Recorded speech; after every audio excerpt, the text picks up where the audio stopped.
অসমীয়া ভাষা লিখিব বা পঢ়িব নাজানিলে অসমত চাকৰি নাপায়।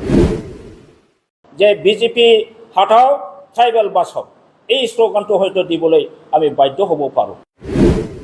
ছেকেণ্ড ৱৰ্ল্ড ৱাৰত হিটলাৰে যেনেকৈ ইহুদীসকলক গেছ চেম্বাৰত সোমোৱাই যেনেকৈ লাখ লাখ হাজাৰ হাজাৰ ইহুদীসকলক মাৰিছিল, য'তে ত'তে মাৰি শেষ কৰিছিল, অসম চৰকাৰেও আমাৰ বড়ো বা ট্ৰাইবেলসকলক এনেকৈ মাৰি পেলাওক, গোটেই ট্ৰাইবেল বা বড়োসকলক মাৰি কিনি অসমত ট্ৰাইবেল মুক্ত এটা সোণাৰ অসম বনাই লওক। তে আমি দেখি আছোঁ আমাৰ মাননীয় মুখ্যমন্ত্ৰী ডাঙৰীয়া বহুত মানে ট্ৰাইবেল বিৰোধী কিছুমান পদক্ষেপ লৈ আছে। তেখেতে মই ভাবোঁ মাছৰ তেলেদি মাছ ভাজি আছে, মাছৰ তেলেদি মাছ ভাজি আছে। কেনেকৈ? যেনেকৈ আমাৰ বড়ো জাতিৰ হতুৱাই বড়ো জাতিৰ কেইজনমান ব্যক্তিৰ দ্বাৰা বড়ো জাতিৰ ধ্বংসৰ কাম কৰিছে, তেখেতে কৰি আছে। যেনেকৈ BTC 2003 10 ফেব্ৰুৱাৰীত যিটো BTC একৰ্ড হৈছিলে, সেই BTC একৰ্ডত আমাৰ বহুতখিনি আমি পাৱাৰ এণ্ড ফাংচন পাইছিলোঁ, ক্ষমতা পাইছিলোঁ। আৰু সেই BTC একৰ্ডৰ দ্বাৰা আমাৰ BTC অঞ্চল উন্নয়নৰ পথত আহিছিল, আৰ্থিক অৱস্থা আমাৰ ভালৰ ফালে আহিছিল, ৰাস্তা ঘাট হৈছিল। কিন্তু তেখেতে আমাৰ বড়ো জাতিৰে কিছুমান চেলফিছ স্বাৰ্থবাদী নেতা কেইজনমানক নাম নকলেও হ'ব, তেখেতসকলৰ হতুৱাই থাৰ্ড একৰ্ড কৰি পেলাই তৃতীয় যিটো বড়ো শান্তি চুক্তি BTR একৰ্ড, সেইটোৰ দ্বাৰা গোটেই BTCত পোৱা পাৱাৰ এণ্ড ফাংচনবিলাক গোটেই ধ্বংস কৰি দিলে। লগতে 40টা ছাবজেক্টৰ ভিতৰত 16টা ছাবজেক্ট চলে বলে কৌশলে প্ৰিন্সিপাল ছেক্ৰেটাৰীৰ হতুৱাই অৰ্ডাৰ জাৰি কৰি পেলাই ডিচিসকলক পাৱাৰটো হস্তান্তৰ কৰা হ'ল। এইটো কি বুজায়? এইটো মানে BTC autonomous district council under 6 schedule, ইয়াৰ সকলো পাৱাৰ এণ্ড ফাংচন গোটেই এতিয়া দিশবোৰে লৈ যোৱাৰ পথাত আহিছে। এইটো কি বুজায়? এইটো ক'ব গ'লে ট্ৰাইবেল বা BTC বা ট্ৰাইবেলসকলৰ যিটো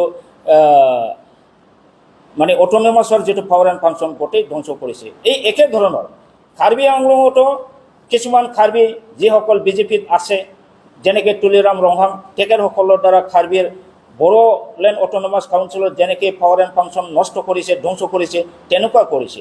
ডিমা হাছাওতো তেনেকুৱা কৰিছে। এনেকুৱা এক্টিভিটিছটো আমি তেখেতক কৰি থকা আমি দেখি আছোঁ। আমি ভাবি আছোঁ, মনত আঘাত হৈ আছে যে সদায় কিয় ট্ৰাইবেল বিৰোধী এক্টিভিটিছ তেখেতে কৰি থাকে। যেনেকৈ আৰু এটা তেখেতে কেবিনেট ডিচিশ্যন লৈছে যে অসমত অসমীয়া ভাষা লিখিব বা পঢ়িব নাজানিলে অসমত চাকৰি নাপায়। এই বস্তুটো ডাইৰেক্টলি বড়ো ভাষাত এইটো আক্ৰমণ কৰা হৈছে, বড়ো ভাষা ধ্বংস কৰাৰ এইটো এটা পলিচি হৈছে। গতিকে এনেকুৱা দি এটাৰ পাছত এটা তেখেতে ট্ৰাইবেল বিৰোধী কামবিলাক কৰি আছে। সেইটো মই সেইকাৰণে অনুৰোধ কৰিব বিচাৰিছোঁ, আপোনালোকে যদি ট্ৰাইবেলসকলক যদি ইমানেই বেয়া পায় বা ট্ৰাইবেল যদি অসমত থাকি পেলাই আমাৰ অসমৰ যদি ইমান ক্ষতি কৰিছে, তেতিয়াহ'লে এনেকুৱা এটা জাগাত অসমৰ বাহিৰত আমাক এনেকুৱা ঠাই দিয়ক য'ত বড়োসকলে ট্ৰাইবেলসকলে মানে বাচি থাকিব পাৰে। অসম এৰি পেলাই আমি দৰকাৰ হ'লে হয়তো আপোনালোকে যদি জাগা দিয়ে আমি যাম, তাৰ পিছত আপোনালোকে মানে ট্ৰাইবেল নোহোৱা সোণৰ অসম বনাই ল'লে হ'ল।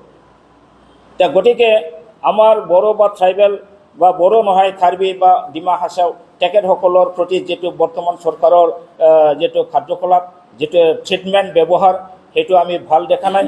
গতিকে আমি এতিয়া সকলোৱে ট্ৰাইবেল জনগোষ্ঠী এতিয়া মানে ভিতৰে মনত খুব বেয়া পাই আছে।